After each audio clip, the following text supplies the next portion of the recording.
सब व्रतों में सर्वश्रेष्ठ श्री एकादशी व्रत है। समस्त विश्व में कोई ऐसा नहीं जो एकादशी व्रत की महिमा न जानता हो। एकादशी का प्रादुर्भाव और एकादशी जी की जो महिमा है उसके विषय में थोड़ी चर्चा करते हैं। सतयुग में शंखासुर का पुत्र मुर नामक दैत्य हुआ। शंखासुर को भगवान विष्णु ने मार डाला। इससे मुर को बड़ा दुख हुआ। इसका बदला लेने के लिए वो वन में जाकर मुर दैत्य घोर तपस्या करने लगा। उसके तपस्या से संतुष्ट होकर सर्व सामर्थ्यशाली भगवान ब्रह्मा जी उसके समीप आए और उससे कहा कि तुम वरदान मांग लो।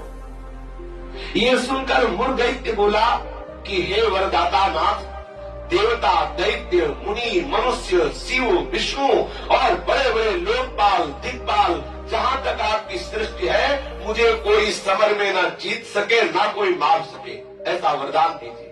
इतना उसने तप किया मुर दैत्य ने कि भगवान ब्रह्मा को विवश होकर के ऐसा ही हो तथास्तु, ऐसा ही वो कहना पड़ा।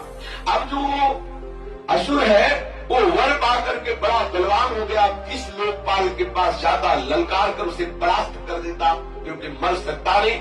ब्रह्मा जी ने ऐसा वर दिया है। महान अत्याचार मुर दैत्य के द्वारा फैल गया। दुखी होकर के समस्त देवता भगवान शंकर जी के पास गए। सब देवताओं ने भगवान शंकर से कहा हमारी रक्षा करो। भगवान शंकर ने आश्वासन दिया और स्वयं देवताओं ने अपने पार्षदों के सहित युद्ध के लिए ललकारा।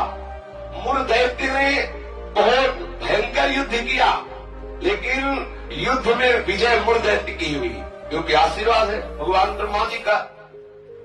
अब देवताओं ने देखा दैत्यों की तो प्रबल सेना बढ़ती चली आ रही है।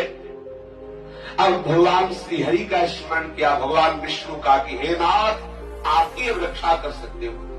भगवान श्री विष्णु जी ने सुदर्शन चक्र का स्मरण किया और मुर दैत्य पर प्रहार किया।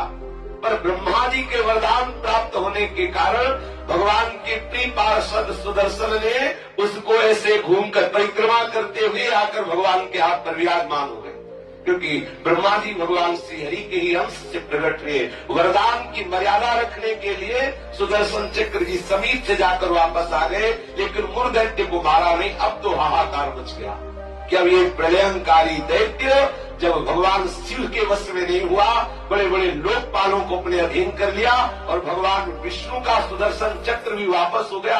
अब क्या होगा?